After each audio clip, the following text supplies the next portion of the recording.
Easier than mom's chicken and dumplings.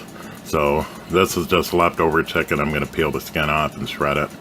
I did some of them. So we could go as far as using what I canned up, the chicken breast, but I'm not going to do it. I've got to use this up, so this will work.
Okay, so we got a 4-cup measure, and I'm going to add, you want 1 tablespoon per 16 ounce of this bouillon. It's chicken flavored bouillon. 1,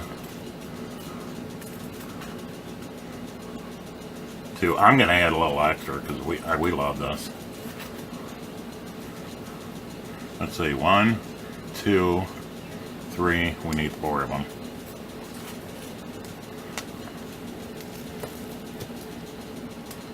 That was about a tablespoon, so I mean, I got to get another one because have you ever had some that was stuck in there? Ugh. I kind of went 5. And you want to add it to boiling water. There we go.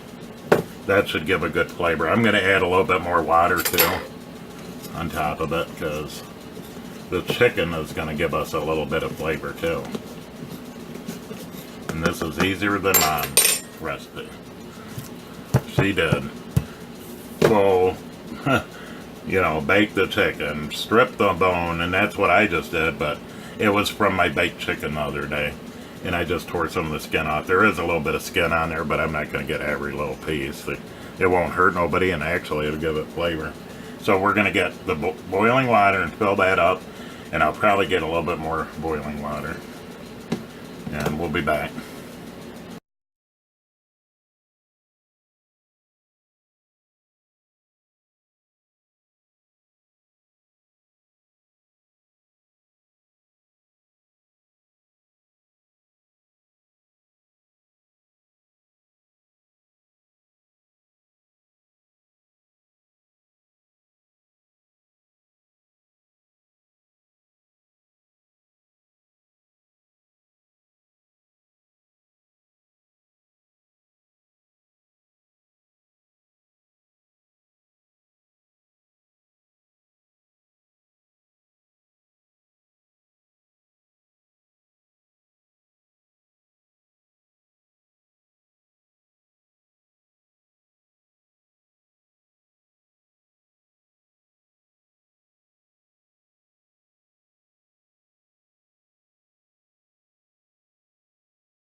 Okay, I'm gonna add some pepper.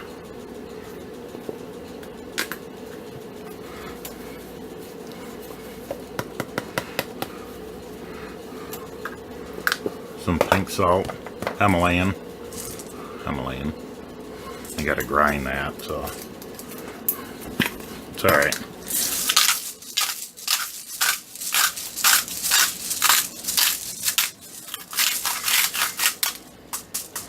Okay, I'll mix that up. I got the burner on high for right now, and then I'll turn it down. Get some of that stuff in there, and I'll be back. Okay, folks, in this bowl, I'm gonna put about like what my mom made, but she made big ones, and she'd cut out the dough and make them like strips and then cut them in slices. I don't want to do all that. So I'm just gonna take this egg, it's a large egg, whip it up, and then I'm gonna add 2/3 cup milk, any milk you wish, you know, goat, cow, goat's cow, 2%, 1%, skim, whatever you like. And just mix it up. And then I've got some self-rising flour here. I did put salt in there. A little bit, not much. I'm going to go add about a cup. Mix it up real good. And this is to make the dumplings.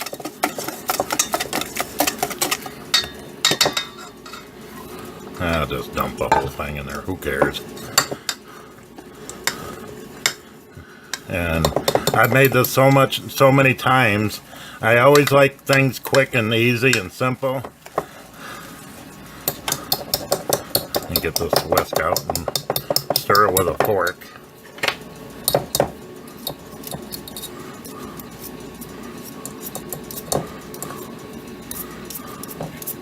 Probably should have did that in the first place.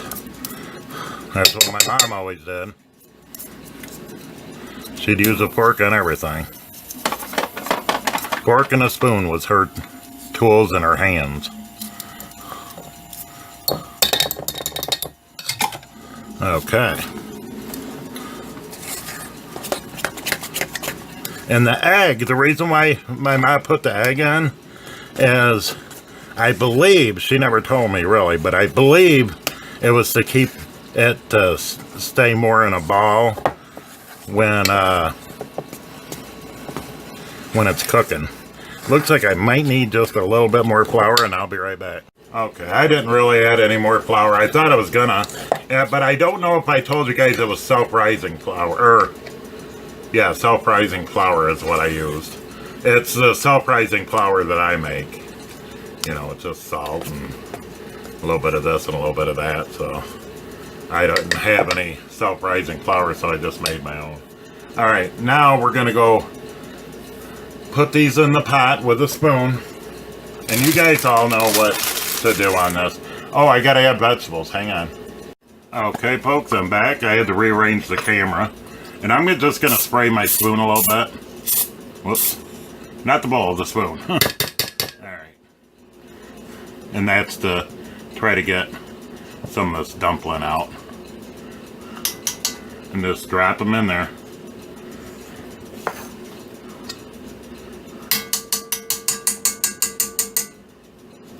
And I'm going to drop these in and I'll be right back. I wanted to tell you guys, if your dough is sticky... Oh, I forgot to add my vegetables. So I got a cup of vegetables here. They're frozen peas and carrots. It's alright. It won't hurt my dumplings any. And then if your dough is really sticky, just stick it in your warm broth. And because this dough is really sticky, and it'll drop right out. See that? So you really, really honestly don't need to spray your spoon. Just dip it in your hot broth. And now I could be making a bunch of little ones, but we like big ones. And half of the kids aren't even going to be here tonight. Let me get...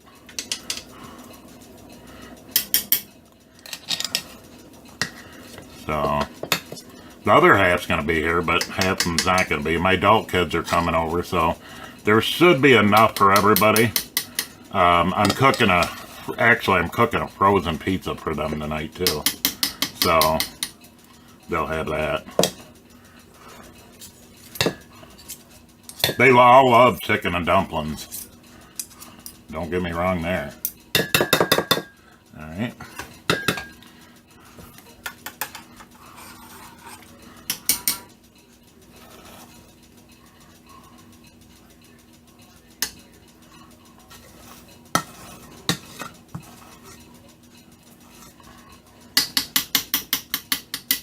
They drop pretty well.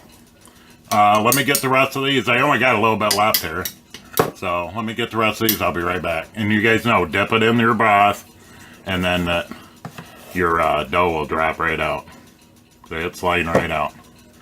Okay, we'll be back. Okay, so what I'm going to do is, there it is right there. What I'm going to do is let it almost come to a simmer and time it for 10 minutes. And then after the 10 minutes, I'm going to flip them, the biscuits, and then I'm going to put a lid on it. Okay? Okay, it's starting to come to a simmer, maybe a little bit too much, but I'm going to set the timer for 10 minutes, and we'll be right back.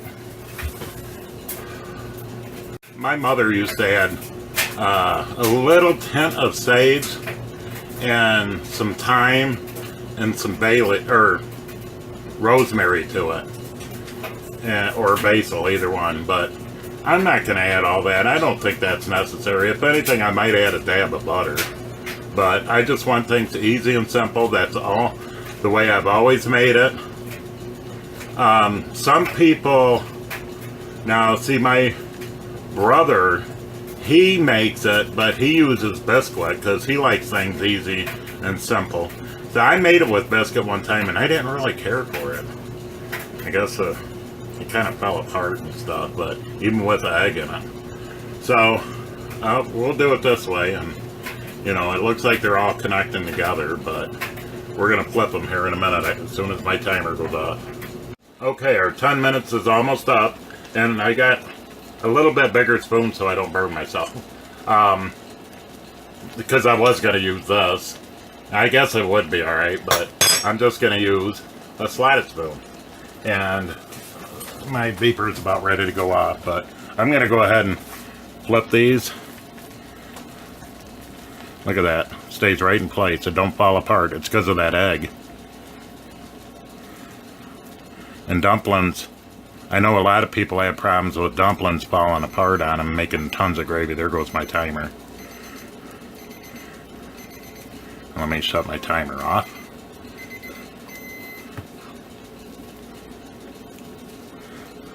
And if they don't seem like they're cooked all the way, then go another few more minutes, but these look fine. If you can just roll them, that would be good. Now, I think I've got all of them. I probably missed one or two, but just don't laugh at me. There we go. Look at that. That corn and, or not corn, peas and carrots. Oh, yum. If you don't like the peas and carrots, leave them out. So now I'm going to cover it for 10 minutes. I'm going to set the timer for 10 minutes. 7, 8, 9, 10. Start, and we'll be back. Okay, it's been probably, oh, let me look at the timer. Yeah, I just shut it off. So it was almost 10 minutes. You know me, I gotta get in a hurry. So these look really, really fluffy. Look at this. And they're really not broke apart. This is a big one because I like real big ones. And, you know, if you want a little bit of gravy in there, add a little bit of, take some juice out and stir it up with some flour and pour it in there. Okay, folks, that's our chicken and dumplings, quick and easy.